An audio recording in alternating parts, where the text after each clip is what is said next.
que podremos conseguir, espero, insisto, contar en el programa a una hora decente de programación, a una hora normal. No la mejor, pero a una hora normal. Con la ayuda de todos, por supuesto de quienes deciden, pero fundamentalmente también, ¿por qué no?, de quienes tienen fuerza con el más allá y con algunas cosas del más acá. Hoy saben que hemos titulado el programa Esotérica. Y lo hemos titulado Esotérica porque sabemos, por todo el correo que recibimos de ustedes, de muchos de ustedes, no de todos lógicamente, a este respecto, lo que les importan este tipo de cuestiones. Pero ese tipo de cuestiones, que en la clave han sido abordadas de diferentes maneras, pueden ser homogéneas, heterogéneas, heteróclitas, variadas, convergentes, divergentes de todo tipo. Y la verdad es que es complicado porque entran en este mundo las religiones, entran las sectas, y qué son sectas y qué son religiones, entran los grupos específicos o los grupos mistéricos, los grupos secretos y los grupos discretos, entra por supuesto la brujería, la quiromancia, todo. Y entonces hemos pensado que íbamos a hacer un programa un poquito más homogéneo, un poquito más dentro de eso, y por eso lo hemos titulado Esotérica, para hablar de las cosas que, a juzgar por quienes están con nosotros esta noche, van a abrigar ustedes inmediatamente. Por ejemplo, Ramiro Calle, que es pionero del yoga en España, ha enseñado esta disciplina durante 5 años en la Universidad Autónoma de Madrid y en la actualidad dirige un centro de yoga y orientalismo. Ha realizado numerosos viajes a la India y otros países asiáticos, donde estuvo en contacto con maestros espirituales, yogis y lamas. Autor de más de 70 obras, es director de las colecciones de orientalismo Nirvana y Biblioteca de Prácticas Orientales, entre otras. Ramiro, a mí, siempre que hablo con alguien que conozca este mundo oriental, y en este programa hemos tenido algunos, como por ejemplo los dos Paniker, que usted conoce perfectamente, siempre se me ha quedado por preguntar una cosa. ¿Ustedes creen que el mundo este de los orientales es adaptable al nuestro? Quiero decir, que sea o no sea interesante, supongo que a usted le parece interesante, importante, etcétera, etcétera, pero aunque no lo fuere, siéndolo o no siéndolo, es lo mismo, que es válido para cualquier mundo, o el mundo occidental es otro y por lo tanto cuesta más trabajo participar de la filosofía o del misterio oriental aquí. Yo creo, señor Balbín, que en realidad Oriente, Occidente es una clasificación o división de conveniencia, que de hecho, pues, todo lo que es la búsqueda, todo lo que sería el camino tradicional hacia un conocimiento, sabiduría superior, da igual que parta de Oriente y de Occidente. Si Oriente tiene tanta relevancia en esta búsqueda es porque son las civilizaciones más antiguas del mundo, la India, China, Tíbet, Japón y otros países orientales. Sí, bueno, se puede decir que es una situación de conveniencia, pero también es una situación de devenir cultural, es otro mundo culturalmente hablando, ¿no? Sí, pero yo lo que sí querría dejar constancia es que hablamos ahora, por ejemplo, de la India o de China o de Oriente como si fuera una fascinación reciente, cuando quiero recordar que ya, por ejemplo, Alejandro el Magno tuvo su yogi particular y que esta fascinación que la India o el conocimiento oriental ha ejercido sobre Occidente viene desde tiempos inmemoriales. Ya impresionó vivamente a los griegos, a los romanos y mucho más recientemente pues desde Víctor Hugo, Lamartine, Hermann Hesse, que ya en 1920 dijo que si algo urgía a Occidente era la práctica del yoga, y cantidad de los más brillantes espíritus occidentales han considerado que es totalmente adaptable la enseñanza oriental a la mentalidad occidental. Vamos a dejarlo ahí entonces, efectivamente. Es un buen punto de partida para luego seguir conversando al respecto. Pedro Álvarez Lázaro, sacerdote jesuita, es profesor de Historia de la Educación en la Universidad Pontificia de Comillas y director adjunto del Instituto de Investigación sobre el Liberalismo, Krausismo y Masonería de la misma universidad. Es miembro de varios centros de estudios sobre temas masónicos y ha escrito algunos libros al respecto, además de artículos, ponencias y conferencias. Estuvo ya en un programa en el año 91 sobre las sociedades discretas, precisamente.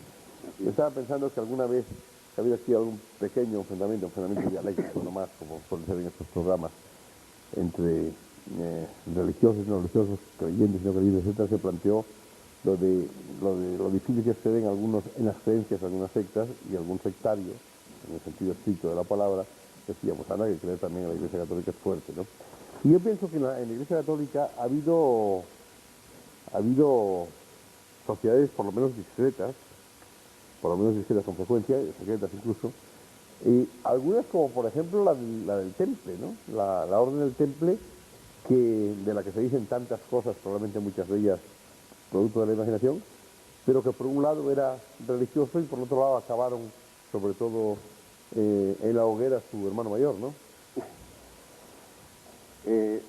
Sobre la Orden del Temple se ha escrito... Pongo el Temple como un ejemplo típico, Claro, claro, vamos, pero es significativo, porque sobre la Orden del Temple se ha escrito muchísima literatura, claro, mitificando, sobre todo en literatura actual, y a partir de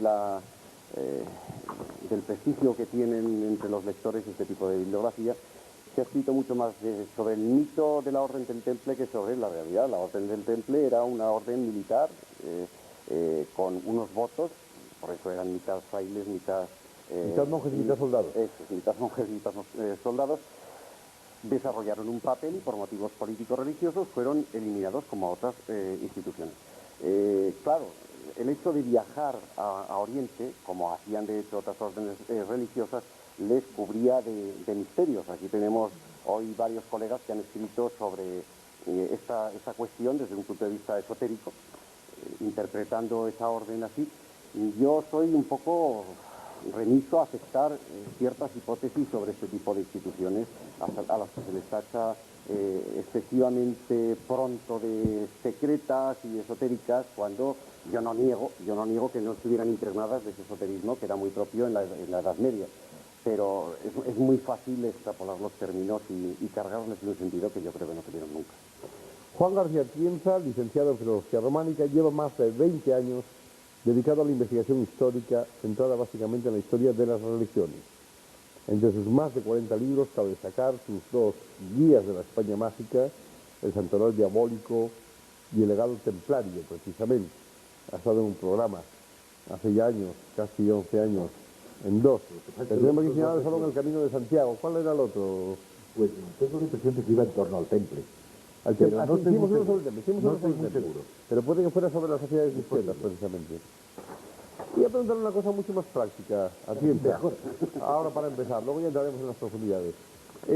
Bueno, y ahora que parece que está muy de moda todo esto de la religión, de las sectas, etcétera, ¿a ustedes, desde ese punto de vista puramente práctico, les va mejor a los que escriben e investigan sobre eso? No. Yo creo que les va mucho mejor a los que actúan como representantes de esas ideologías. O sea, los investigadores, los que más o menos investigamos sobre ellos, no es que nos vaya mejor, porque los que son escépticos nos eluden. Y los que están implicados no quieren saber nada de cualquier investigación, porque el menor interés que tienen es en dejarse investigar. Claro. Con lo cual quiere decir que estamos más o menos equilibrados. Y pregunta complementaria entonces también, ¿y eso también crea problemas porque surjan muchos, digamos, pescadores de peces en ríos revueltos? Bueno, depende a quién le surjan problemas, porque de hecho hay que reconocer una cosa: el sistema que no está reconociendo estas realidades que existen, aunque no le está reconociendo, las está fomentando. Y las está fomentando manipulándolas de tal manera que resaltan su lado negativo, mientras que cuando eventualmente existe un lado positivo, entonces lo eluden por las buenas y lo ignoran. Quiero decir que en todo esto siempre existe, como seguramente saldrá a lo largo del coloquio, existe un lado positivo y un lado negativo. El lado negativo es sin duda el del abuso de esta conciencia, y el lado positivo, del lado negativo, también por su lado, es el de la negativa absoluta a la existencia de esa conciencia que al fin y al cabo está reconocida por todas partes. Sebastián Vázquez Jiménez, estudioso en profundidad de los temas esotéricos, es colaborador de varias revistas especializadas, regentó una librería dedicada exclusivamente a dichas materias, colabora como asesor con la editorial EDAF y fue coordinador del libro Escuelas y Maestros. Este es un programa curioso que hicimos en el año 90, precisamente, que se titulaba Te la digo, en el Salah, Básquet. Y a preguntar lo mismo que a ti del otro lado, ¿no? Desde el punto de vista de la editorial. Sí parece que proliferan los libros sobre esta cuestión, ¿no? Lo que no sé es si proliferan los títulos o además se multiplican las ediciones. Eso ya es lo que no sé. De todo hay. Es evidente que hay una disposición del público hacia estos temas, pero también hay un oportunismo. Hay un oportunismo en que en esta sociedad ahora ausente de, bueno, pues, de muchos valores, se están buscando vías alternativas. Y hay dos ofertas claras. Una oferta de un pensamiento serio y otra oferta un tanto folclórica, que al final, en mi opinión, es la que fracasa.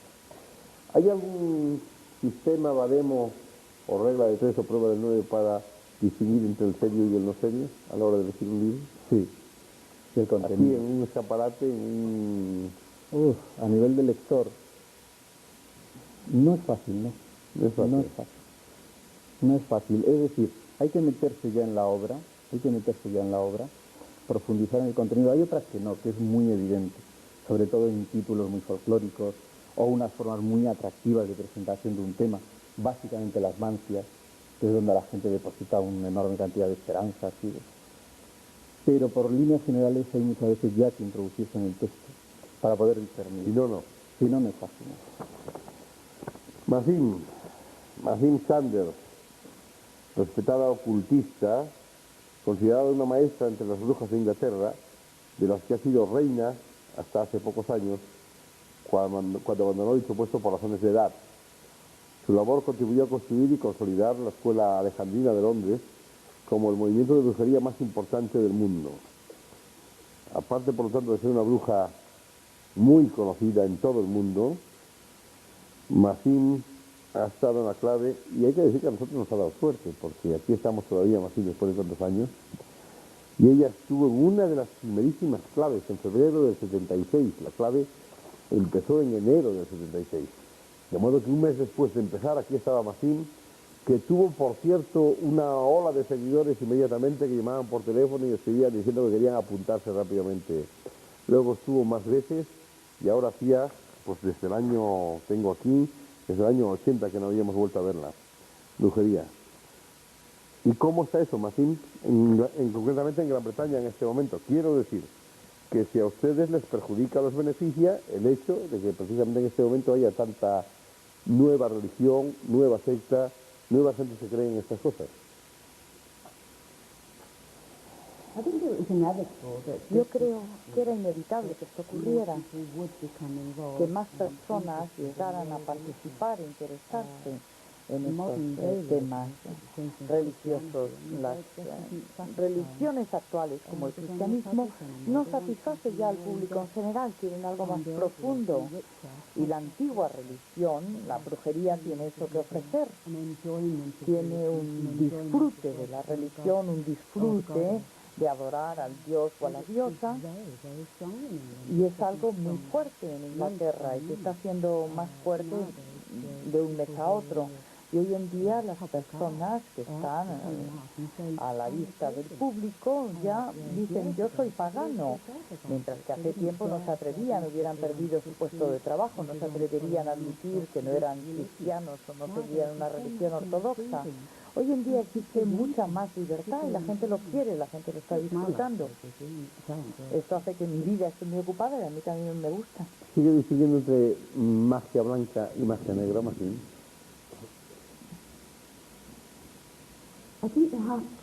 Yo creo que hace falta hacerlo, porque siempre hay personas que lo que están es ocupándose de su ego y están dispuestos a abusar de algo que es muy bello. La gente le fascina la magia y depende de aquel que lo hace y si algo es bueno o malo. Yo sí lo diferencio, pero yo creo que es la persona que lo hace. Exactamente. Lo diferencia usted en función de las personas. No hay una magia blanca y una negra, sino una magia practicada por gente con buena o mala intención. ¿Esa es la diferencia? Sí, en efecto. El poder es el mismo. El poder procede de Dios o de la naturaleza o de la energía que nos rodea. Son las personas las que utilizan esa energía y cómo la utilizan. Desgraciadamente hay muchas personas inocentes, que tienen unas vidas muy vacías y son atraídos por lo oculto y son corrompidas por estas personas que lo que quieren es el sentimiento sensacional de tener poder sobre los demás, y para mí esto es magia mala, magia negra. Mario Sachs es licenciado en Filología Hispánica, estudió Cábala en Jerusalén durante 3 años.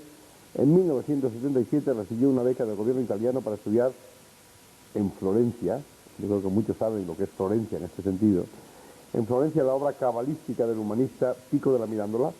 Ha publicado ensayo, poesía, novela y cuentos. Entre sus obras destacan El judaísmo, 4000 años de cultura, Árbol verbal, 9 notas sobre Cábala, y Jesús Nazareno, terapeuta y cabalista. Yo no he leído, y tengo mucho interés. ¿Dónde está publicado lo de Jesús Nazareno, terapeuta y cabalista? Porque lo digo por la unión de las dos cosas, precisamente. Está agotado aquí, pero está editándose en Sudamérica, ahora en la editorial Kier. Aquí lo publicó Belisco hace 4 años. Y aunque, en fin, hagamos sana publicidad de eso, pero sobre todo para cuando se edite aquí, ¿en qué sentido funciona el título? Es decir, Bueno, yo creo que una de las cosas que se sabe muy poco acerca de la figura de Jesús, por lo menos en España existe la huella formal, y es que el tipo justamente perdón, la interrupción, es un paréntesis, hace pocas semanas, muy poquísimas, yo creo que 3 o 4, en la primera serie hicimos un programa sobre la biografía humana de Jesús, donde había expertos, conocedores de la cuestión, ¿no? No de lo cabalístico especialmente, pero... Bueno, pero es gente que está muy interesada en el tema. Digamos que la figura del Nazareno no tiene que ver, como mucha gente piensa, con el hecho de que Jesús fuera de Nazaret, sino que los nazarenos eran un grupo mínimo en el Israel clásico, en el Israel bíblico, de vocaciones, digamos, de personas que vocacionalmente se entregaban a la meditación, se dejaban crecer los cabellos, se vestían de blanco y hacían votos de castidad, no bebían vino, etcétera, etcétera. Eso se llamaban nazirim o nazarenos. La iconografía cristiana que nos llega de Jesús lo pinta con ese tipo de cabellera y con ese tipo de descubrimiento interior. Por otro lado, yo pienso que ningún rabí de la época, y a él se lo llaman los evangelios rabí, podía ignorar lo que en inglés se llama word pan, el juego de palabras, porque todas las parábolas de Jesús están construidas muy inteligentemente sobre cambios sutiles, lingüísticos, que se da en la interpretación de las profecías del Antiguo Testamento. Y como la cábala es en realidad un arte de interpretar las escrituras, de ahí que yo haya pensado un momento ahí, porque quería precisamente que los espectadores se quedaran con esta parte que es fundamental a la hora de hablar Sánchez. ¿Qué es la cabalística, efectivamente? ¿Qué es la cábala? La cábala en hebreo significa tradición, y es la tradición oral, paralela a la tradición escrita, que existe desde luego tanto en relación al Antiguo Testamento como al Nuevo Testamento a partir del Renacimiento en Occidente, que dice que los textos bíblicos no son literales, no son solamente literales, y que por lo tanto están sujetos a una vertiente paralela que los explica generación tras generación y que impide en última instancia el dogma. Esto yo creo que es básicamente la cábala, en la parte de atrás del tapiz bíblico. Y por eso la Biblia es un libro inagotable, porque a diferencia de un periódico nosotros podemos leerlo una y otra vez y sacar nuevos sentidos, ¿no? Se me ocurren varias preguntas, probablemente capciosas al respecto, pero vamos a dejarlo para el debate, que es lo mejor. Hagamos una pausa y entremos en él inmediatamente. Hasta ahora mismo.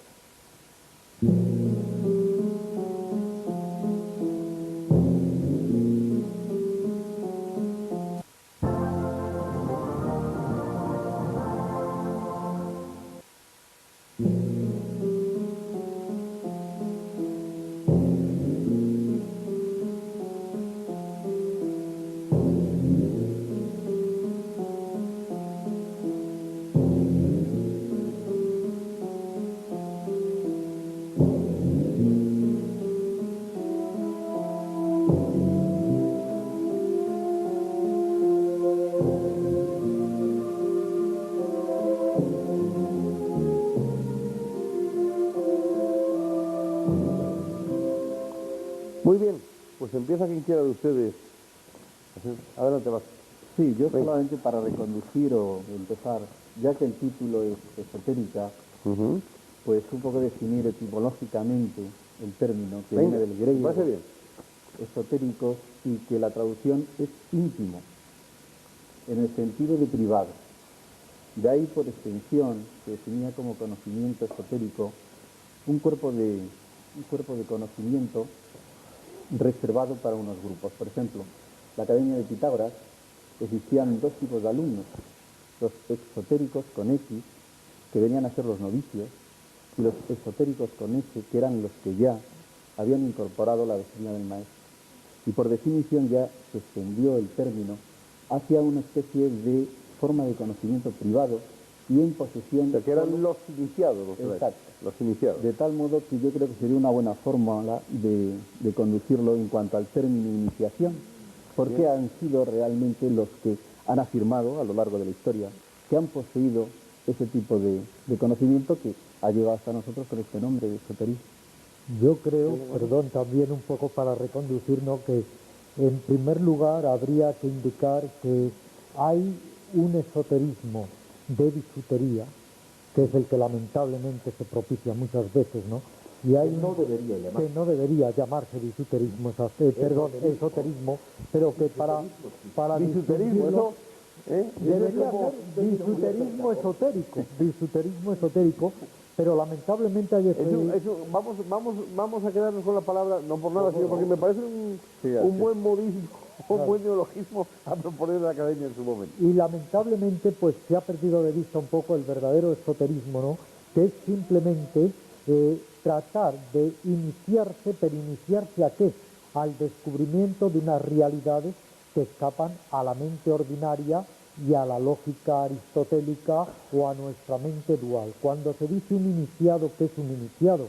Un iniciado no es más que el que recibe un poder de transmisión y una enseñanza para descubrir realidades ignotas o que escapan a la mente puramente conceptual. En este sentido yo creo que es interesante un poco lo que dicen los maestros indios. Está lo real. Sobre lo real se superpone la realidad aparente y sobre esa realidad hay una tercera realidad, nuestra realidad interpretativa, descriptiva o conceptual. Todos vivimos en ese lado, digamos, cotidiano, aparente de la existencia. El esoterismo sería tratar de hallar ojos de buey, vehículos, accesos al otro lado de la realidad. Luego no creo que sea tampoco tan esotérico, simplemente es otro modo de percibir la realidad. Me callo y sigo escuchando que está poniéndose apasionante la cuestión. Yo tengo la impresión de que no deberíamos empezar, aunque luego tendremos que caer en ello, pero no deberíamos empezar hablando ya de palabras que pueden poner a cualquiera un poco sobre uñas ante un tema de este tipo. Reconociendo, lo demás es lógico reconocer y absolutamente natural, que la palabra iniciación es necesaria si hablamos de esoterismo, como es necesario hablar de los maestros. Yo tengo la impresión de que tendríamos que aparcar momentáneamente esas palabras y partir únicamente de la evidencia de que el esoterismo es el conocimiento interior de la realidad no cotidiana, es decir, de la realidad aparente que nos muestra solamente la mente racional, pensar que más allá existe una conciencia capaz de encontrar una realidad en la que interviene la totalidad del ser y no solamente su razón. Hay un filósofo americano contemporáneo, Ken Wilber, que no hace muchos años nos ha descubierto a Occidente, aunque efectivamente Ramiro podría decirlo mucho mejor, en Oriente ya existe esa conciencia, nos ha descubierto que en el ser humano persisten tres conciencias. Una es la conciencia inmediata, digamos casi instintiva, de lo que nos rodea. La segunda es la conciencia que raciocina sobre lo que nos rodea. Y la tercera es, lo podríamos llamar casi supraconciencia, que salta sobre este mundo de apariencias duales, como decía Ramiro, y va a una realidad que no es perceptible por los sentidos, ni siquiera por la razón, sino por todo el ser entero. Lo difícil, naturalmente, es entrar en esa última fase cuando vivimos en un mundo que está volcado a lo racional. Pues vamos a ver, para avanzar unos pasos, si creen ustedes que se avanzan en ello, pero viendo un poco así, es que luego yo sé que es un programa muy largo, pero que al final siempre se queda corto. Y entonces vamos a dar un pequeño salto. En la misma línea, por ejemplo, que está diciendo Tienza, ¿ustedes creen, estarían de acuerdo o no estarían de acuerdo, en qué sentido matizarían? Que todo lo de la problemática que se produzca hoy viene, o puede venir, del hecho de que la Iglesia intentó, curiosamente, en un momento dado, en el mundo occidental me estoy refiriendo, claro, lógicamente, acabar con la cantidad de cuestiones de supercherías, de novelerías, que había sobre muchas cosas, pero que acabó tan radicalmente que acabó un racionalismo pascaliano, como ustedes lo quieren llamar, excesivo, que luego, por cierto, condenaría, por otro lado, porque luego condenaría el racionalismo, ¿no? En una palabra, que a fuerza de excesiva lógica se han cercenado muchas otras capacidades o sensaciones o posibilidades del hombre, de la persona. Yo no hablaría de la Iglesia, yo hablaría de las iglesias. De las iglesias. ¿Sí? Es decir, Pues las muy bien. iglesias en cuanto a religiones instituidas, ni siquiera constituidas. Iglesias cristianas, por lo menos. No, o no, tampoco. no, no, iglesias las en general. religiones. Bien. O sea, las religiones instituidas. Pero perdón, Juan, por ejemplo, la iglesia tibetana siempre ha hecho todo lo contrario que las iglesias judeocristianas. Constantemente ha promovido el misterio, el esoterismo, la magia, lo que se llama el tantra. Y sigue promovido desde la misma iglesia oficial del Tíbet y su máximo representante, que es el Dalai Lama. Pero vamos a ver, ¿la promueve a nivel universal o la promueve a nivel lama? No, a nivel de las instituciones. No. Quiero decir, el pueblo tibetano está integrado en ese mundo en cuanto a vivencia o en cuanto a obediencia. No, en cuanto a vivencia, totalmente. Lo preguntaba todo. Sí. No, yo quería quizá simplificar un poco el tema que hemos... ¿Simplificar o significar? Sí, simplificar, porque me parece que es un poco espeso y quizá la mejor definición que yo personalmente he encontrado para diferenciar lo esotérico de lo exotérico es lo individual y lo colectivo. Si toda religión tiene un aspecto colectivo, ritual, diurno, común a todos, o por lo menos que intenta ser común a todos. Y tiene otro aspecto de noche oscura, y no es casual que emplea la metáfora de San Juan de la Cruz, que es esotérico, individual y absolutamente irreductible. Los hindúes, y supongo que Ramiro está de acuerdo conmigo, hablan de los iniciados o de la gente espiritual como de los nacidos dos veces, y ponen el ejemplo del huevo. Dicen, la gallina pone un huevo, pero el pollito, si no picotea el huevo, no sale fuera. Lo que significa que del primer nacimiento no somos responsables. Entonces, del mundo exotérico cristiano, musulmán, budista, en el cual nacemos, hemos nacido en él. Pero si queremos ver el otro lado, tenemos que romper el huevo y pasar la noche oscura, y en cualquier religión y en cualquier tradición encontraremos también su nivel esotérico, que tiene que ver con el desarrollo interior y con lo que yo llamaría la jerarquía vertical de percepción de la realidad, porque lo que es común a todos, lógicamente se mantiene siempre en un plano horizontal, y además a la institución así le interesa que se mantenga. ¿Me explico? Si entendemos esto de lo vertical y lo horizontal, lo íntimo y lo colectivo, entonces se aclaran muchas cosas. ¿Vale para entenderlos todos? Yo creo que además tendríamos que atender mucho a esto, al interés que tienen las iglesias, volvamos a las iglesias como religión instituida, en mantener su poder o su autoridad a base de mantener en la ignorancia a la gran masa de feligreses. Claro, yo no diría ignorancia, digamos, larga masa social, digamos, del fenómeno de las religiones, como el de la construcción de las catedrales, obedece a un principio colectivo, es decir, el hombre es un ser gregario, es un ser social, y la religión también es una de las tantas estructuras sociales que agrupan a los seres humanos. Ahora, dentro de ese una fenómeno... relación de poder. Exacto, pero dentro de ese fenómeno está el mundo, los misterios griegos. Los misterios iniciáticos griegos eran para todo el mundo, pero cada uno llegaba individualmente a él, y era iniciado individualmente. Y lo mismo en cierto modo ocurre con la Eucaristía cristiana. Están todos en la iglesia, cuando toca la comunión, cada cual va y siente lo que pasa dentro de sí, ¿me explico? Es decir, que al juzgar lo vertical y lo horizontal, lo esotérico, no culpamos a nadie, sino es como si viéramos dos caras del fenómeno y diéramos la responsabilidad a cada quien de llegar hasta donde pueda llegar. ¿Me explico? Sí, pero ahí perdón. No sé si Pedro no quiere hablar todavía. Lo digo para que vayan interviniendo todos y más. Yo le quería hacer... Esa es la única que yo defenderé por aquello de que es extranjera y le cuesta más trabajo intervenir. Quería, Balbín, conociendo a los hispánicos, un momento iba a decir que Masín ya sabe que puede intervenir cuando quiera. De momento está escuchando y yo supongo que por algo será. Yo retomando un poco el hilo de tuyo, me permitía hacerle una pregunta a él. Venga, pues, si te parece oportuno, retomando el hilo. Todavía no se ha manifestado. Sí, por eso le quería hacer por la parte que le corre, le quería hacer una pregunta muy directa, retomando el hilo de lo que tú has dicho, ¿no? De muchas veces no crees tú que precisamente las instituciones eclesiásticas, si rechazan y persiguen al místico, es porque el místico es el verdadero revolucionario, que tiene su propia independencia espiritual, que ha escalado a otras cimas de la conciencia y que de alguna forma es el que se sale o emerge totalmente de la ortodoxia y que toda la institución se siente amenazada y le persigue implacablemente, pero en cualquier sistema religioso.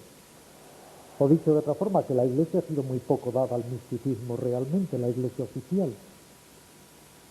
Yo me he mantenido un poco en silencio esperando que pasase el turno de intervenciones, no como buen observador, sobre todo por una razón. Yo me encuentro un poco fuera de ambiente, por supuesto, que yo soy historiador de la masonería, que es por lo que estoy aquí, y además de la masonería contemporánea. Estos temas yo no los he tratado directamente, por lo tanto estoy sorprendido positivamente porque estoy recibiendo información. Por lo tanto, pido ya disculpas de antemano porque mis intervenciones ni representan a nadie ni además son tampoco significativas en extremo, ¿no? Solo queremos que aquí cada uno opine por sí mismo, ¿no? Sin embargo, pues, lógicamente han salido varias cuestiones que me llaman la atención y con algunas de ellas no estoy de acuerdo. Pero para tratar de ser sintético y sobre todo sistemático, voy a ver también qué es lo que entiendo yo por esoterismo, porque de repente hemos dado un salto en el vacío excesivamente fuerte, de empezar con una definición desde lo etimológico a meternos ya en complicaciones conceptuales de personas que dominan mucho la materia. Y yo dudo que los telespectadores, la mayor parte de ellos, estén en el mismo nivel. Y en ese sentido yo ahora me siento mucho más identificado con la mayor parte de los telespectadores porque estoy en el mismo grado de conocimiento que ellos. Por lo tanto, quiero recoger mi idea para no desmadrarnos de lo que es esoterismo. Estoy de acuerdo en ese comienzo de Vázquez sobre la definición de esoterismo, pero se ha saltado enseguida lo que es conocimiento. Esotérico, es un término griego, nace de las escuelas platónicas o aristotélicas y se refiere al grupo, no al concepto. Era el grupo de los discípulos, correctamente, que recibían unas doctrinas que no eran dadas a conocer por el resto del pueblo normal y corriente. Y en eso se diferenciaban de las doctrinas exotéricas, con X, que eran las conocidas por todo el mundo. Pero en sí mismo esas doctrinas no eran mistéricas, no encerraban ningún misterio. Era una filosofía, de hecho ahora precisamente se conocen más los tratados de Aristóteles, esotéricos con ese, que los exotéricos, porque se han perdido más los exotéricos. Y eran filosofía normal, pero entregada para un grupo reducido. Por lo tanto, sería un poco sinónimo en aquel tiempo de lo interno. De lo interno, todo grupo tiene derecho... lo íntimo, bueno... Sí, por eso estaba de acuerdo con él. Pero lo interno en cuanto a grupo, un grupo tiene derecho a sus intimidades en ese sentido, pero no es que lo que se diga ahí en ese grupo tenga unas connotaciones mistéricas. Por corrimiento semántico, con el tiempo, por corrimiento semántico, se amplía el concepto y lo esotérico ya no se refiere solamente a un grupo esotérico, un grupo reducido para algunos, sino que concierne también al contenido del discurso que se diga ahí. Y en ese sentido ya entra lo mistérico dentro del concepto de esotérico. Eso es muy importante porque esa definición, que no me la invento yo, sino que ha sido estudiada sistemáticamente también, digo que es muy importante porque es universal. Y en ese sentido caben tanto las sociedades masónicas como que no son religiones ni sectas religiosas y sin embargo son esotéricas y se accede a ellas mediante un aprendizaje iniciático que no tiene nada que ver con la trascendencia, ni con la religión, ni con nada. Pero sí tienen ritos, tienen símbolos mediante los cuales se llega más allá en conocimiento de lo que se puede formular por las palabras. En ese sentido, por analogía, se puede percibir algo que supera incluso el lenguaje escrito. Y también caben otro tipo de sociedades iniciáticas o de sociedades esotéricas, hindúes, etcétera, etcétera. Pero no nos olvidemos que el término se acuña en Europa, se acuña en Grecia. Y si hay corrimientos semánticos que se amplían, de acuerdo, el concepto de acuerdo, pero no olvidemos tampoco que si perdemos las raíces, perdemos la identidad del término. Y entonces vale todo para todo. Un minutejo más, ¿no? Por no soltar varias cosas que más que resolver... Pero conviene que haya intercambio de opiniones, no monólogos sucesivos, porque entonces si no, no hay manera de entender. Sí, pero es que si nos escapan algunas piezas que me interesan. Ya, pero quiero decir eso, que van a ir multiplicando. Cada uno dirá 3 o 4 cosas y cada uno de los siguientes querrá responder a cada uno de las 3 o 4. Y eso es una progresión geométrica, bueno, eso es imposible. Yo como he estado escuchando... Adelante, no pasa nada. Quiero decir que se puede tener todas las veces a todas las cosas. Yo lo que quería decir aquí, que a mí lo que me interesa es que estos temas se deben estudiar con un rigor científico, atendiendo al valor de las fuentes, y entonces desde ahí podremos entendernos todos, sin prejuicios y sin inquisiciones y sin historias etc. Por ejemplo, con lo que hablabas antes sobre los evangelios, pues hoy en teología es un lugar común entre los teólogos el análisis de los evangelios desde la historia de las formas, los géneros literarios, los géneros midrásicos. Ya se sabe que los evangelios no fueron redactados al pie de la letra. El otro día creo que hubo un programa, no tuve la suerte de ver, pero imagino que tendría este enfoque. Estupendo, por eso no salió bien, ese no salió bien. Sí, espero que también. Entonces, yo creo que se llegan a conclusiones distintas. Lo de los nazarenos es posible. Yo cuando estudié teología se citaban esos grupos, pero no se hacía referencia al Jesús de Nazaret. El Jesús de Nazaret es distinto que los nazarenos. Y Jesús de Nazaret era una persona, para mí era Dios, pero vamos, para los historiadores, una persona que estaba ahí y era, no sé si había nacido en Belén o no. Esto lo descubren la historia de la forma, los géneros literarios, y era un hombre que no pertenecía, de hecho, o no se puede sacar, desde el instrumento científico que hoy tenemos, no se pueden sacar conclusiones de posibles esoterismos. No, pero perdona, yo no decía ninguna conclusión, yo decía simplemente que la iconografía transmite una imagen de Jesús que corresponde... Claro, pero es que la iconografía está hecha muy posteriormente a la vida de Jesús. Incluso ese corrimiento de fechas hay que tenerlo muy en cuenta, porque a veces es la proyección de la espiritualidad del Señor que está haciendo esa iconografía en ese momento. Pero es inevitable eso, ¿no? Sí, pero entonces no puedes decir que esa iconografía refleja la verdad histórica.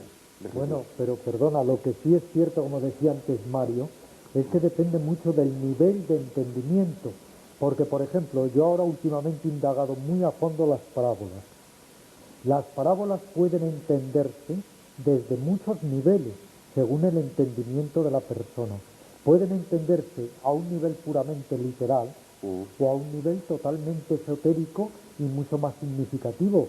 Por ejemplo, la parábola del hijo pródigo se puede entender en un nivel literal o se puede entender como una alegoría del hombre que sale fuera de sí a buscar la felicidad, no la encuentra y tiene que volver a su propio hogar interior y reconciliarse con el Padre, que es el propio ser interno.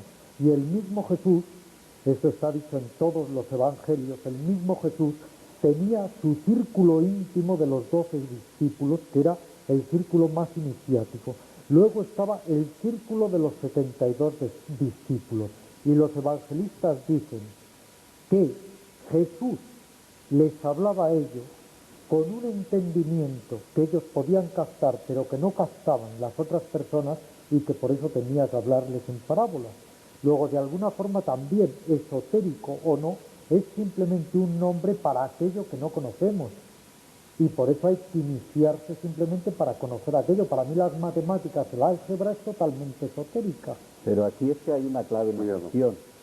No creo que se pueda hablar de esoterismo sin unirlo a una idea. Y la idea es que hay una enseñanza y un conocimiento cualitativamente distintos y de privilegio. Porque es que si no, no tiene sentido. Entonces yo creo que este es el meollo de la cuestión. Es decir, definir primero, que creo que es innegable, el hecho de que existe una enseñanza privilegiada y cualitativamente distinta y a la cual acceden pocos. Y entonces sería ya redefinir qué tipo de enseñanza es, qué contenidos tiene y por qué es tan minoritario. Pero claro, y volviendo antes al tema de la Iglesia que cogía Juan, la Iglesia siempre ha significado un camino o ruta a través del cual el hombre accedía a la trascendencia. El esoterismo o la iniciación es distinto. Es una cara a cara del hombre con la divinidad. Por eso es un acto absolutamente de valentía y de soledad. Entonces, claro, se salta, digamos, ese elemento de intermediario o lo deposita en esa figura que has comentado antes del maestro. Pero un tú a tú individual, con un intermediario que es la vida. Y a partir de ahí a jugar. Pero yo creo que el sentido, pienso yo, del diálogo aquí sería un poco arrojar luz sobre esa enseñanza cualitativamente distinta, pero claro, yo creo que es innegable que existe. Lo mismo la masonería que tú has citado Martín antes. está muy callada, no sé si quiere decir algo.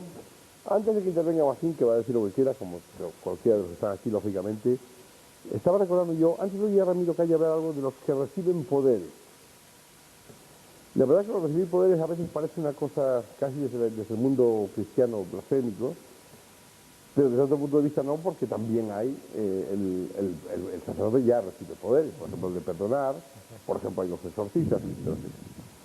Y yo estaba recordando, no sé si ella me rectificará, que en alguna conversación que yo tuve hace muchos años, como así, yo me preguntaba, bueno, que de dónde le venía lo suyo, ¿no? Quiero decir que si ella era hija a su vez de gente que practicaba lo que ella practica, que si había caído como salvo de caballo, etc. Y creo recordar, insisto, que no sé si me rectifica, que ella me dijo, yo en cierta ocasión de niña, no recuerdo qué años me dijo que tenía, estaba viendo la televisión en mi casa y vi una película extraña y tal, donde había unos niños que de repente hacían esto de mover los objetos en el aire, con la mente. Y que ella pensó, esto lo puedo hacer yo. Y se concentró y lo hizo. Más o menos eso me dijo entonces eso. Es que estaba yo dándome cuenta de que en este momento esto de lo de recibir poderes, que a veces está muy mal visto desde el punto de vista ortodoxo, a la hora de la verdad, todas las religiones, las oficiales y las no oficiales, hablan siempre de los poderes que se tienen, que se reciben o que no se poseen, ¿no? Perdón, Martín, por esta introducción, recordando tiempos, que creo que era así. Era similar, no estaba viendo la televisión entonces, pero sí era algo natural en mí como niña. Ahora ya no tengo ningún poder particular, habiendo sido iniciada. A mí la iniciación no me dio ningún poder, yo busqué la iniciación porque pensé que el catolicismo era una barrera entre Dios y yo.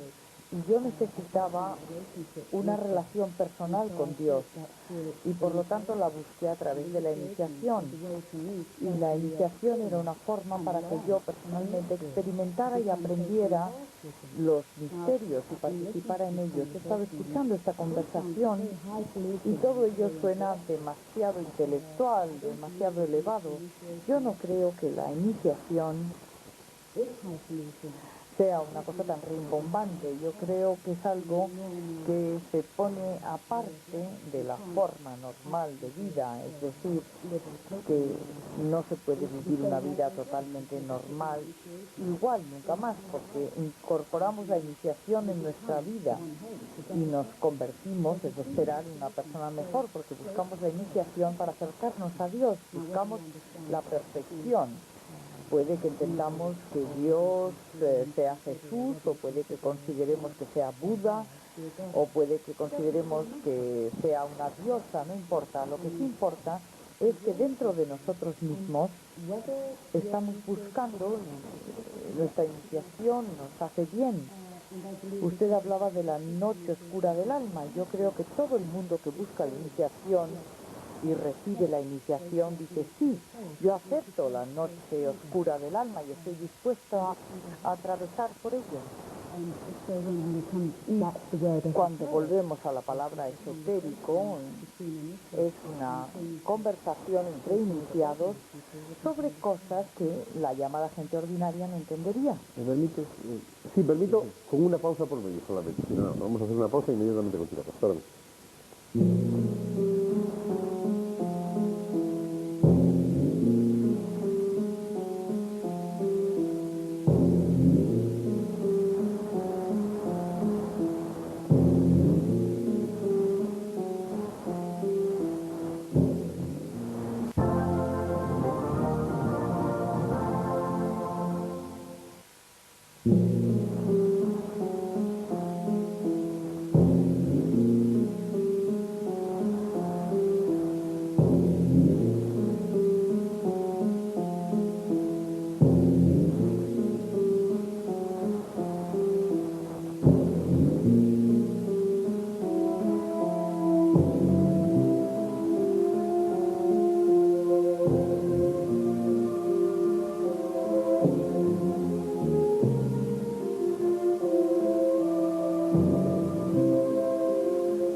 Sí, me quería simplemente aclarar un poco el tema de los poderes, porque tal como lo planteaba, parecía algo material, ¿no? He hecho una intervención reduccionista, yo sé, pero bueno, supongo era para que converger. En términos, y Ramiro estará de acuerdo sin duda conmigo, en términos hindúes, tener poderes tiene mucho que ver con la renuncia a lo que nosotros llamamos los poderes fácticos o los poderes objetivos. Más bien yo pienso que el paradigma del poder en la tradición hindú quizás sería el Buda, y el Buda dijo de su propia iluminación que no había ganado absolutamente nada, ¿verdad? Y Jesús dijo una cosa tan terrible como que había que cargar su cruz. Por lo tanto, ¿de qué clase de poderes se hablaba? Sin duda no de aquellos bisutéricos, que llamamos, ¿verdad?, que están ofreciendo baratijas a la gente diciendo que pueden ganar esto, lo otro, u obtener algún tipo de favor. Me parece que la apuesta por lo esotérico es tan seria como que debería comenzar por la comprensión de lo que la renuncia implica. Y generalmente esa renuncia, y ahí es donde los nazarenos participan, que eran grandes renunciantes por un periodo determinado de tiempo, les da a los hombres o mujeres un poder de objetividad sobre sus propias vidas y sobre la realidad que los torna más independientes. Yo creo que aquí esta es exactamente quizás el meollo de la cuestión. El místico o el iniciado tiene un grado de independencia respecto de su medio ambiente que le permite actuar sobre él y encarnar la sabiduría que había heredado. Mientras que el principio de inercia que anima a las iglesias, como es estático, tiende a conservar lo creado por manifestaciones del espíritu o avatares anteriores. ¿Me explico? Y si se entiende eso, entonces parece como más lógico que una sociedad quiera devorar, como los musulmanes en el siglo X devoraron a Allah, como el Sanedrín atentó contra Jesús, como los brahmanes atentaron contra Buda. De pronto cuando alguien lo encarna y dice, yo ya he llegado, o siento que estoy ahí, los demás dicen, no, sienten celos. Según eso siempre habría, o no, siempre habría una contradicción entre aquellos que encarnan lo que sería el espíritu de una iglesia, el espíritu último de una iglesia, la profundidad de una iglesia, y aquellos que representan la ortodoxia, la continuidad de esa iglesia. ¿Es una pregunta? Es una pregunta. Yo creo que hay una contradicción siempre entre lo individual y lo colectivo, porque la humanidad nunca es tan grande en conjunto como cada uno de sus miembros. Más bien lo contrario. Pero, sin embargo, yo creo que no hay una contradicción, sino que hay una tensión. Exacto. Que hay una tensión creativa y dinámica. Es que sin la atención no podríamos... No, y además las instituciones no podrían progresar, efectivamente. Ahora aludo precisamente a tu cuestión de antes, que me parece sumamente interesante. Los grandes místicos de la Iglesia, vamos a llamarlos revolucionarios, descargando a ese término de las connotaciones políticas, etcétera, etcétera, que pueda tener, como San Juan de la Cruz, Santa Teresa, etcétera, etcétera, son hombres que se salen no de la ortodoxia de la Iglesia, sino de la normalidad de la Iglesia. Son cabezas que despuntan porque se introducen en un mundo que nos está vedado al común de los mortales. La Iglesia Católica, como cualquier institución, a mí en concreto, que no soy ningún místico, en contra de nuestra compañera de coloquio, me ha acercado a Dios. No solamente ha sido una barrera hacia Dios, sino todo lo contrario. Incluso yo pasé una etapa en mi adolescencia, pues, de una cierta dejadez, y cuando me acerqué a la Iglesia encontré mucho más a Dios y sigo en esa búsqueda. Ahora bien, eso de las estructuras de cualquier institución, de cualquier iglesia, pues tienden a crear sus ortodoxias. Y en ese sentido, cuando aparece la Iglesia Católica, yo creo que dando muestras de un gran sentido común, en el momento que aparece una tensión, ni la rechaza ni la acepta de inmediato. También pasó con el fundador de la Compañía de Jesús, con San Ignacio. Pero claro, son personajes carismáticos, tremendamente potentes, y cuando se da cuenta la Iglesia que están dentro de la ortodoxia, aunque creen tensión, precisamente porque crean tensión los hacen santos la Iglesia. Fijaos que estos hombres eclesiásticos, como Santa Teresa, San Ignacio, San Juan de la Cruz, son los que formulan a veces lo inefable.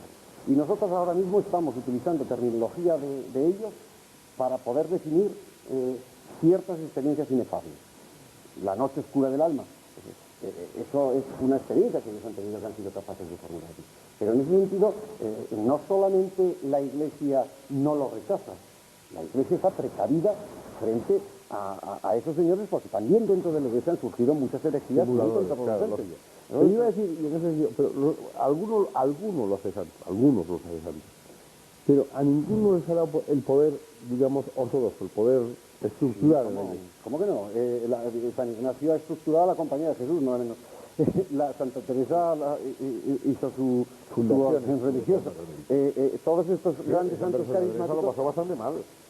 Y San Juan de la Cruz. Naturalmente, porque estas experiencias no son normales. Cuando se crea tensión también con ellos. Es decir, están dentro de una estructura. Pero ¿no crees tú que el fenómeno de los celos, tomemos la polaridad celos-amor? Cuando uno está enamorado o ama, siente que ha sido tocado por esa experiencia espiritual, sea el amor humano o el amor divino, del caso de Santa Teresa o San Juan de la Cruz. Y quien no llega, quien ve que el otro ama y él no puede amar, no siente celos, que fue lo que los calzados sintieron frente a los descalzos. Bueno, esto es otra situación distinta. Pero es un modelo una de lo que situación ocurre, ¿no? enormemente humana. Es que a veces tenemos que aprender a juzgar a las instituciones con el mismo rasero. Exacto. Yo trato de hacer un esfuerzo científico por tratar a la masonería, que es un tema de mi especialidad en la historia, con la objetividad que yo querría a veces que tratasen a la Iglesia también. En este coloquio es enormemente distendido y muy agradable para mí, a pesar de que estoy fuera como pez fuera del agua, ¿no? Me está resultando muy interesante. Pero fijaos que ninguno de estos santos místicos ha tenido la tentación de salirse de la Iglesia. Y sin embargo, Han soportado la tensión, han tirado hacia adelante. pocos años después Lutero no puede soportarla y funda algo nuevo.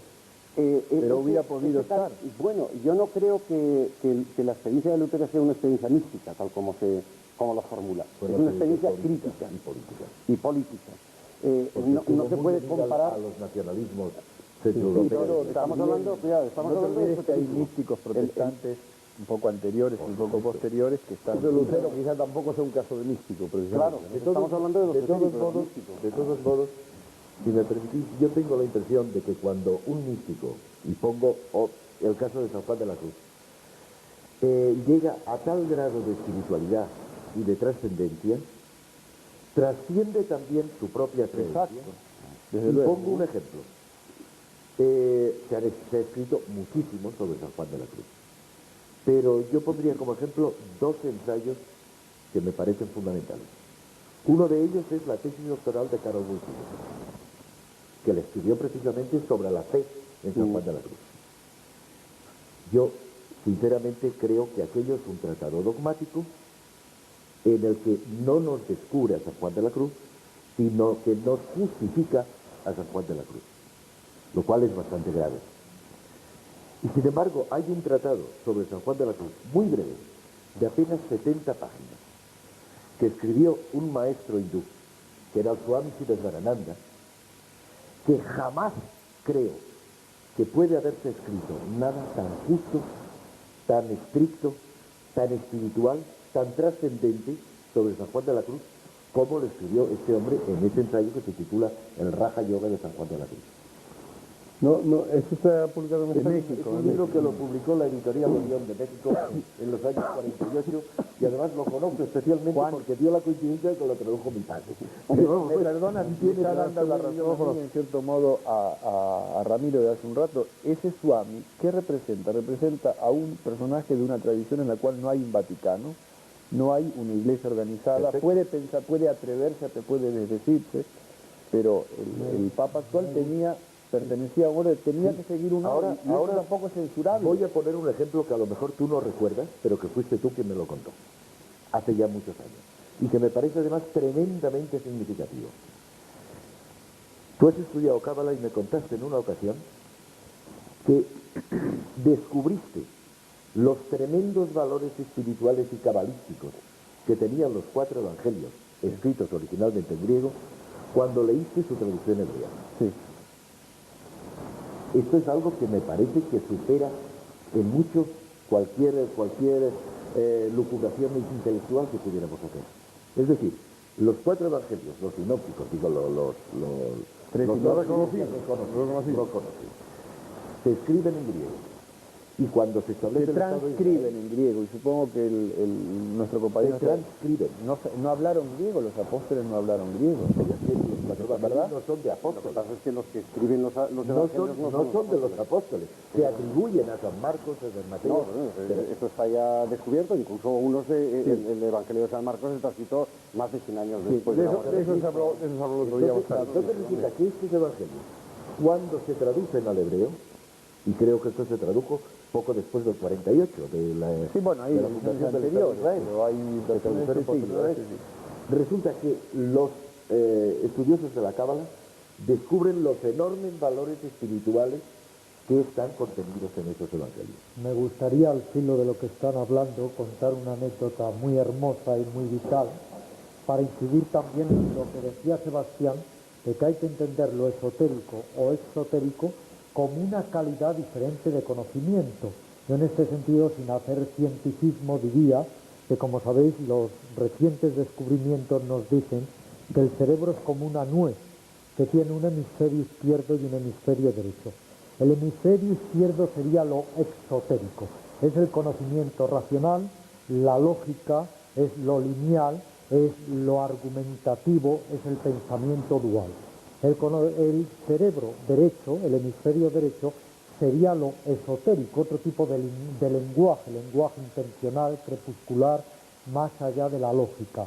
Sería la mística, la poesía, el yoga, la meditación y el profundísimo poder bendito del silencio, ¿no? Entonces lo esotérico sería otro tipo de conocimiento muy superior, el conocimiento de complementario. Y la anécdota que quería contar a propósito de los místicos, para que veáis que ellos hablan de corazón a corazón, como decía Gandhi y Tagore, más allá de las palabras y de los conceptos, una anécdota muy curiosa es que entre los muchísimos jesuitas que he conocido en la India, que llevan ya 30, 35 años, como Federico Sopeña o Gisper Saus o Jorge Rivas Espasa, todos de tu orden, ¿no?, de la misión Bombay. Pues hay uno de ellos, un catalán, Pedro Juliá, que se hace ya llamar Swami Silananda, que lleva 40 años en la India, y él sigue oficiando la misa cristiana, lo único que en hindi y en sánscrito para tener mayor alcance, ¿no?, popular. Entonces él me contaba que peregrinando a las fuentes del Ganges, él con su Biblia debajo de los brazos, del brazo, llegó allí y vio, viviendo en las nieves sempieternas del Himalaya, en una pequeña cueva, a un místico que tenía su escritura sagrada, que es el Gita. Y entonces este jesuita español dijo a este Swami, a este monje indio: ¿qué te parece si departimos? Aquí yo te hablo de la Biblia y tú me hablas de tu escritura, el Gita. Y entonces el místico indio le repuso: no, así no llegaríamos con las palabras a ninguna parte, pero tú guardas silencio, yo guardo silencio y nos comunicaremos en la profundidad del silencio místico. Y eso sería esotérico, pues que es otra forma de conocer y de transmitir mucho más allá de los conceptos. ¿Se podría decir, sin que fuera una butada, entonces, que el silencio puede ser un lenguaje de comunicación? Bueno, tú sabes que los psicólogos ya más modernos, por ejemplo, Juan señalaba a Ken Wilber, un gran transpersonalista, ¿no?, que recientemente su mujer precisamente murió de cáncer, y él, a través del silencio y de la transmisión amorosa de energías, la ayudó a morir, ¿no? Ken Wilber, por ejemplo, dice que hay muchas formas de lenguaje, como dicen los psicoanalistas también. Está el lenguaje que ahora estamos utilizando, como decía la señora, pues muy conceptual, analítico, lógico. Pero luego está el paralenguaje, que es mucho más rico, las miradas, los gestos, las actitudes.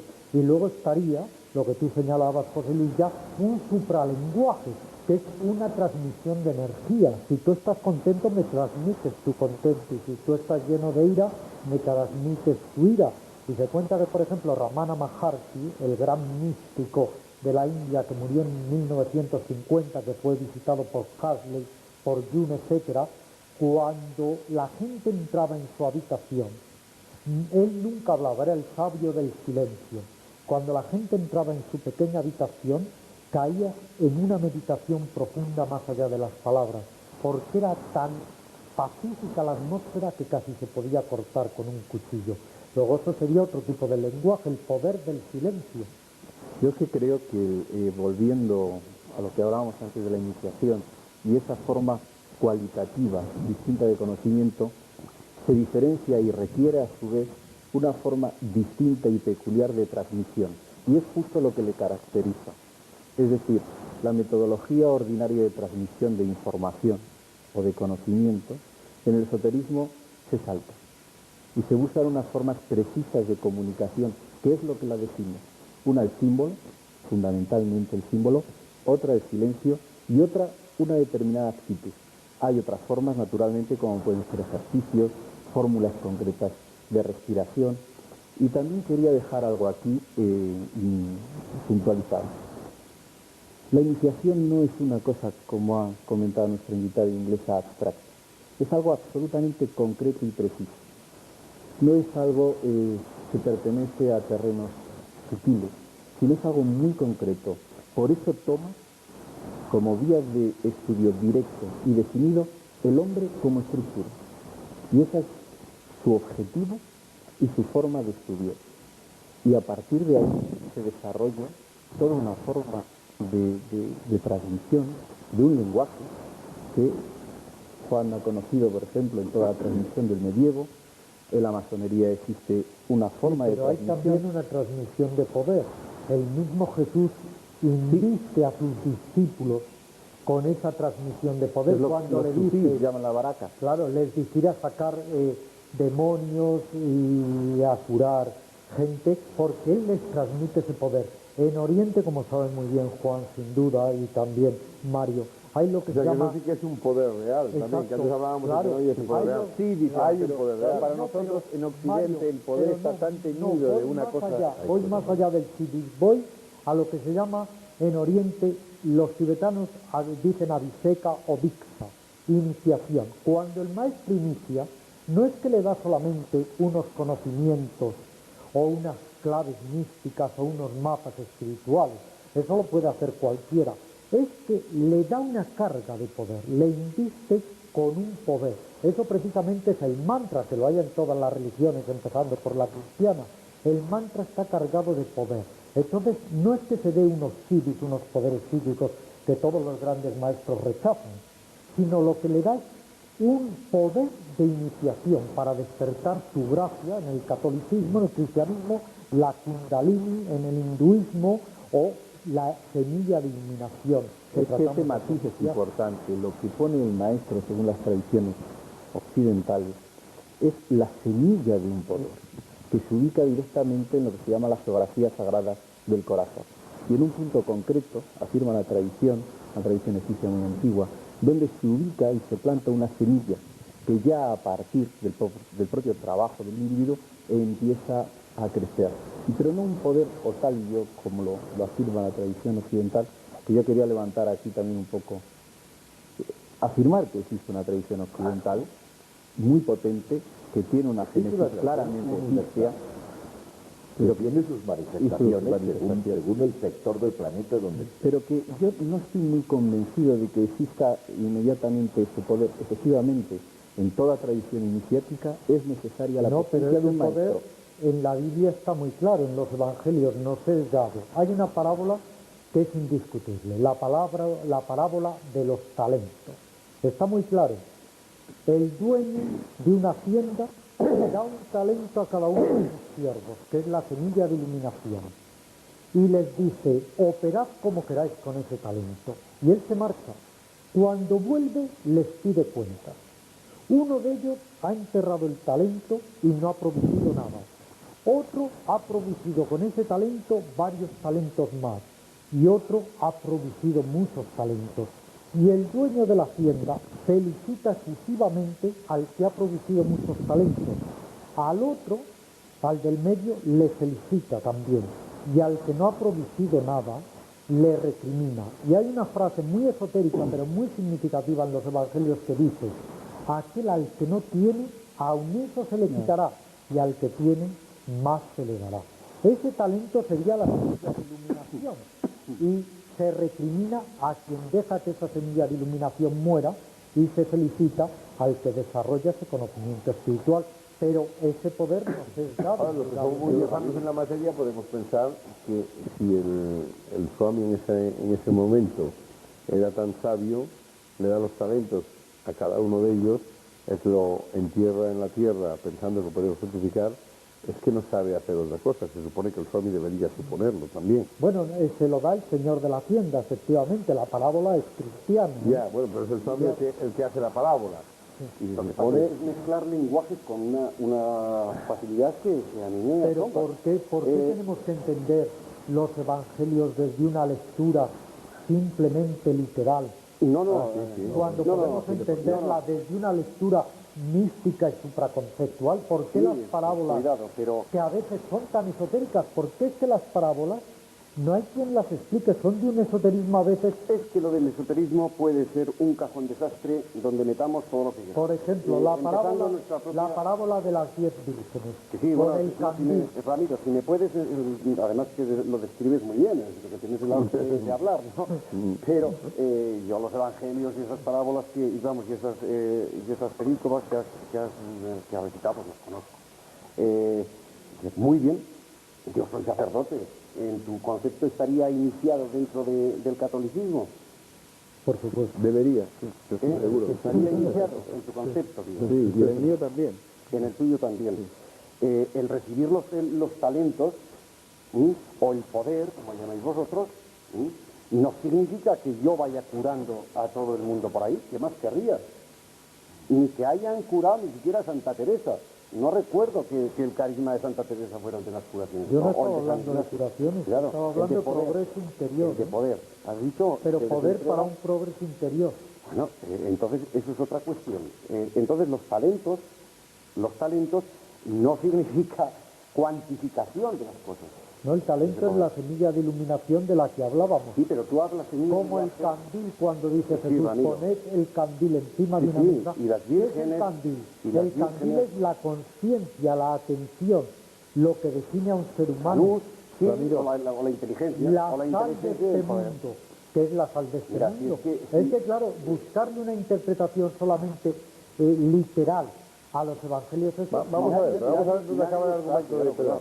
Nadie está dándole una interpretación literal. Al contrario, cuando hablamos de los géneros literarios en la Biblia, y se habla del género midrásico, se está diciendo que esas parábolas no son para interpretar literalmente. Ahora, también digo que cuando se aplican los géneros literarios, no es para que a cada uno se haga la interpretación de determinados símbolos según le venga en su antojo. Entonces, que tú interpretes el candil de las vírgenes como una iluminación espiritual, pues a lo mejor tienes la suerte de ser más místico que yo, pero yo tengo suficiente con mucho menos para saber que ese candil puede ser la luz de Bueno, Cristo. tú has reconocido que místico no te gusta ser, o que no me estás en esa gustaría. línea. Me gustaría. Lo que pasa es que yo quiero llevar precisamente esta cuestión al terreno de pedestre. Yo no sé, a mí me parece que a ti te gusta ser místico, es una cosa maravillosa. No, no me gusta. Yo besaría las sandalias de un místico. Ya querría yo ser un místico. Estupendo. ¿eh? Pero el común de los mortales, entre los que me cuento, pues ni tenemos esas iluminaciones, seguimos más o menos sacando el máximo partido de nuestros talentos, el máximo que podemos, y acercándonos a una santidad que es bastante costosa. Porque claro, a mí a lo mejor me dieron menos talento, no tengo menos talento para sacarle partido. Si nos elevamos en el lenguaje e interpretamos la Biblia según esas ideas que nos vienen sin atenernos a ningún criterio medianamente científico, pues vamos, sacamos un Jesucristo esotérico, sacamos una cosmovisión de la Bueno, realidad, Juan ha sacado un Jesucristo esotérico en realidad, de hecho, en sí, sus creencias, lo cual no significa que yo esté de acuerdo con el Cristo. Me preocuparía. No sé si era inevitable, pero ha derivado esto, y a lo mejor es inevitable, digo, pues por donde tiene que ir, hacia la relación esoterismo-religión. Y religión fundamentalmente cristiana. Y yo iba a preguntarle algo porque si no, Massín aquí puede parecer que está en otra órbita, ¿no? Y voy a preguntarle en primer lugar qué le parece lo que dicen estos señores. Y en segundo lugar, Massín, primero, ¿qué le parece lo que dicen estos señores? En segundo lugar, hay una tradición de que mucho más dentro de la mitología, pero mucho más práctica que andar por tierra, es decir, las brujas son las aliadas del diablo como persona existente. Y ese es un mundo de lucha con la religión oficial, digamos. ¿A usted qué le parece? Porque usted probablemente no se cree. Bueno, su segunda pregunta sobre adorar al diablo, bueno, los dioses de la antigua religión se convierten siempre en los demonios de la actual y la brujería se practicaba antes del catolicismo, pero cuando un sacerdote católico pasa por su ordenación, hay una gran cantidad de poder espiritual que se genera en ese ritual. El sacerdote está aprendiendo estos rituales y son rituales que han sido diseñados para acercarnos a Dios, de tal forma que usted también puede transmitir esa energía a su congregación. Entonces hablamos de poder en esa transmisión, entonces usted como sacerdote católico y yo como sacerdotisa hemos tenido una transmisión de poder y antiguamente, bueno, hay una historia muy curiosa, las brujas en Irlanda, que es un país muy católico, donde las brujas tenían que llevar muy en secreto su iniciación, creían que antes de morirse tenían que transmitir su poder. Y la última persona a la cual vieran en su lecho de muerte era normalmente un sacerdote católico, que era el que venía a darles la extrema unción. Y la bruja, con su energía moribunda, se la pasaba al sacerdote católico. Entonces yo me pregunto si seguían siendo sacerdotes católicos después de haber recibido esa transmisión de energía, porque la transmisión de poder o energía en una ordenación es precisamente lo mismo. Y usted, como sacerdote católico, no podría negar ese poder que se le ha transmitido en el momento de su ordenación, y yo tampoco puedo negar el poder que no es que me haya dado el poder de levantar las mesas del suelo ni hacer nada. Yo tengo que aprender porque yo trabajo para la gente, y la gente que necesita ayuda o consejos me tienen a mí, y el 90 y tantos % de la brujería es psicológico y el 5% es coincidencia, y el otro medio por ciento es probablemente Dios. Y mi plegaria ha sido contestada. Se limita a que mis rituales son distintos de los suyos. Que por Aquí aquí, enseguida me van a decir hablar después de una pausa. Un momento, que vamos a hablar. pero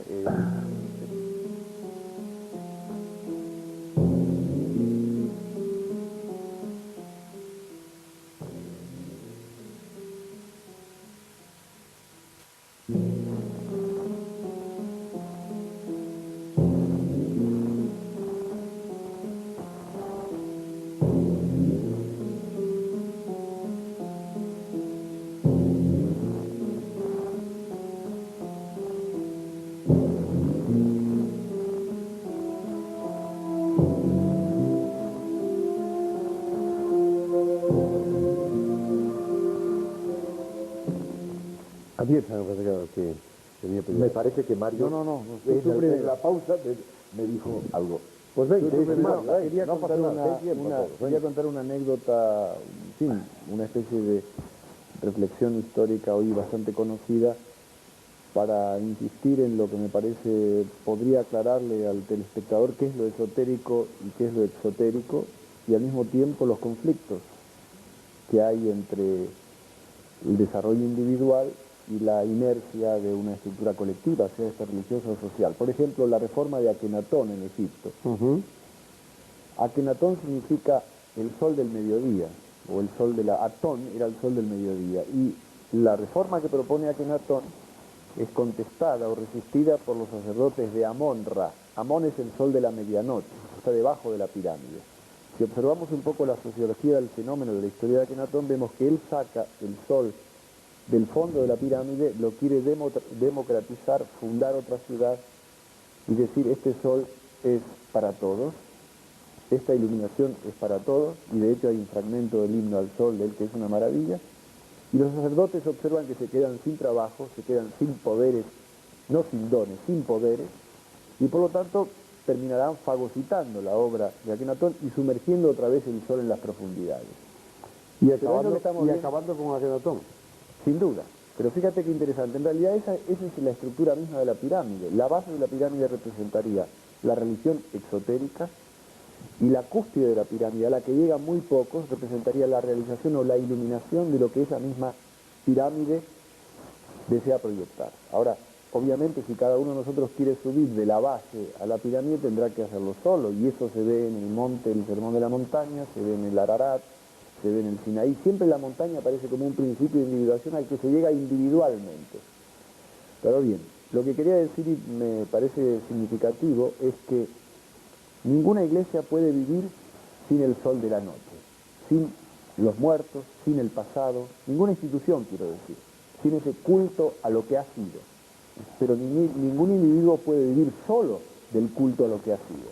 Y es ahí donde la iniciación se ve como una aventura, lo que Jung llamaría un principio de individuación, peligroso, difícil, que en definitiva, y estoy de acuerdo con nuestro compañero, redundará en beneficio de la comunidad, pero no inmediatamente. ¿Estás de acuerdo con eso?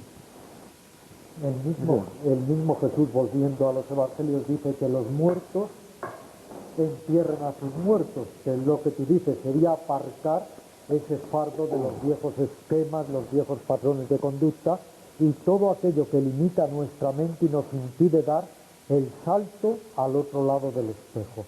Y yo también quería apuntar, para darle un carácter práctico psicológicamente al esoterismo, porque si no parece que se queda en un bagaje de ideas, ¿no?, que lo importante es en qué medida algo es capaz de modificarnos y mejorarnos o no. ¿En qué medida algo lo podemos aprovechar para el crecimiento y la madurez o en qué medida no? En este sentido tengo otra anécdota de un jesuita que decía, si Dios es una idea, no existe. Si Dios es una emoción, existe.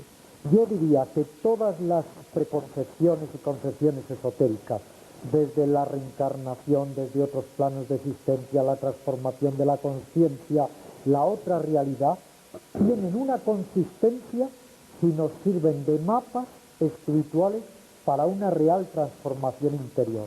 Pero si siguen quedándose en un bagaje de conocimientos muertos y de conocimientos fósiles, creo que no tiene ningún interés, quizá para el historiador, pero no tiene una realidad práctica. De todas maneras, yo que soy el más identificado con los espectadores, porque sé mucho menos que todos ustedes de esto, y de casi todo, pero estaba pensando, oyéndoles a todos, que cuando habla usted, por ejemplo, de pasar al otro lado del espejo, y de la aventura solitaria partiendo de una ortodoxia, que la ortodoxia probablemente es necesaria también porque yo no sé cuál es la relación, pero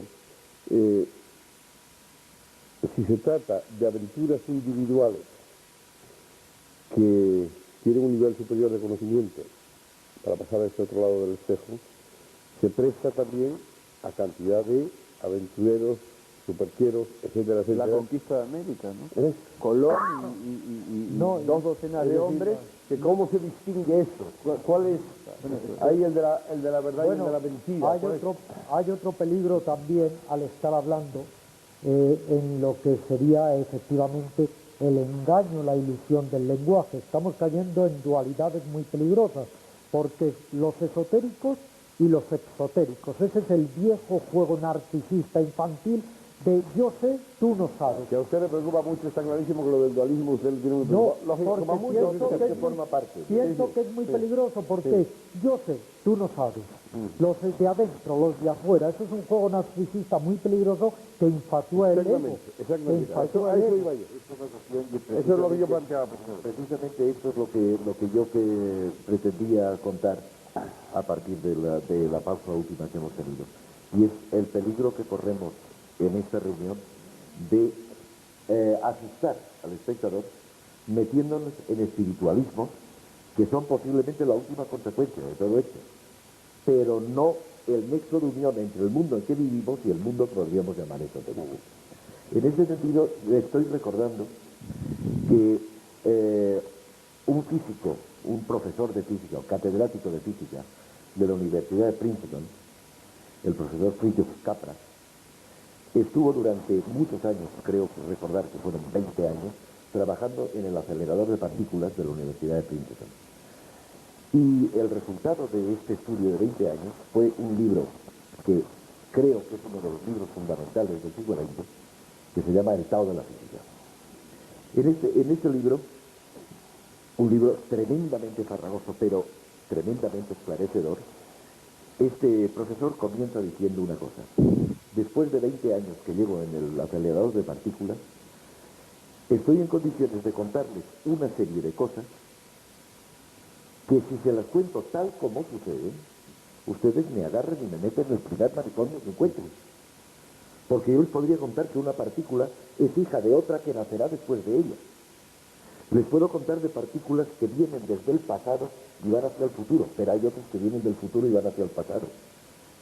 Viene a contar a lo largo del libro que nuestro concepto del tiempo, nuestro concepto de causa-efecto, nuestro concepto dualista de lo que es positivo y negativo, no ya bueno y malo, son conceptos absolutamente erróneos, porque nuestras partículas elementales, aquello de que está compuesto todo cuanto conocemos, se comportan de un modo completamente distinto a la lógica racionalista que nosotros mismos hemos creado.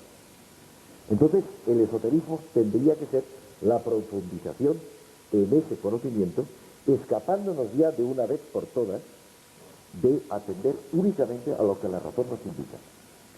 En este sentido, desapareció ya, creo, o si sigue, por lo menos está en silencio, hubo también en la Universidad de Princeton una especie de logia secreta únicamente porque sus miembros no querían dar sus nombres, que fueron los gnósticos de Princeton, una especie de asociación de la que formaban parte por lo menos 12 premios Nobel, que se propusieron este principio: como sigamos por los cauces racionalistas que nos impone la ciencia en este momento, va a llegar un instante en que nos encontremos ante una barrera infranqueable, en que nuestros conocimientos se detengan y no podamos ir más allá. Juan, Tenemos sí, que yo creo que la razón cambia de lugar. Y yo iba a hacer una pregunta que a lo mejor se considera muy simplista, pero perdóneme. No, pero, es que debe ser así. Y iba a preguntarles si ustedes consideran que porque el racionalismo, la verdad es que estamos pivotando sobre el racionalismo durante siglos. El racionalismo, el cartesianismo, para eliminar todas las supercherías, pero después se condena al racionalismo por otro lado. ¿Qué sería lo contrario? Si el racionalismo por lo visto no es suficiente, pues parece que hoy sí más o menos todo el mundo está de acuerdo en eso. Si no es suficiente, ¿qué sería lo contrario del racionalismo? Que no hay que pensar en lo contrario. No hay lo contrario. ¿Por qué sería una alternativa al racionalismo? Más allá del Pero ya, pero ¿cómo se llama eso? ¿Espiritualismo? No. Bueno, ¿cómo se va más allá? Quiero decir, yo creo es la búsqueda. Yo creo que la razón, básicamente, la razón aristotélica es disyuntiva. Dice, este estudio no es Prado del Rey, y Prado del Rey no es este estudio, ¿verdad? Ese sería el principio de la ciencia. Se hace este vaso y esta botella porque son distintas y se pueden medir. Esto sí que lo entendemos todos, por ejemplo. Muy bien, claro. Entonces, el principio complementario sería el principio que ha regido el amor, por ejemplo, es el principio analógico. Dice, en determinadas ocasiones A es igual a B. En determinadas ocasiones esta partícula de Cristo en tal lugar está en mi corazón tan viva como estuvo en él. Y por lo tanto no hay ninguna reflexión racional que la pueda justificar, pero en cambio mi experiencia interior, mi experiencia amorosa, mi experiencia analógica, complementaria de la lógica, sí la justifica. Y yo pienso que lo que estaba diciendo Juan es que esos físicos se dieron cuenta que esa razón los llevaba a la sin razón, los llevaba a una especie de locura y que por lo tanto necesitaba un ancla. ¿Y cómo se distingue eso? Y perdonen si es exceso de racionalismo, pero ¿cómo se distingue eso de cualquier gramo, que hay muchos gramos por el mundo, de locura elemental, de locura puramente fisiológica, ¿no? Atienta. Yo quería decir también un ejemplo un poco para definir esto. La diferencia sería en que el racionalismo estructura una información, pero separada entre sí. Y hay un ejemplo que a mí me pusieron una vez y me pareció feliz, ¿no? Un estadio a lo mejor deportivo, donde hay una cámara de televisión, y esa cámara de televisión lentamente va fragmentando las imágenes de un espectador, otro espectador, otro espectador, otro, pero sin ninguna relación entre sí, en primeros planos. Un espectador de eso no sabría cuál es la hilazón que une todo eso. Una cámara, a lo mejor cenital, coge todo y hay una contención global de las cosas.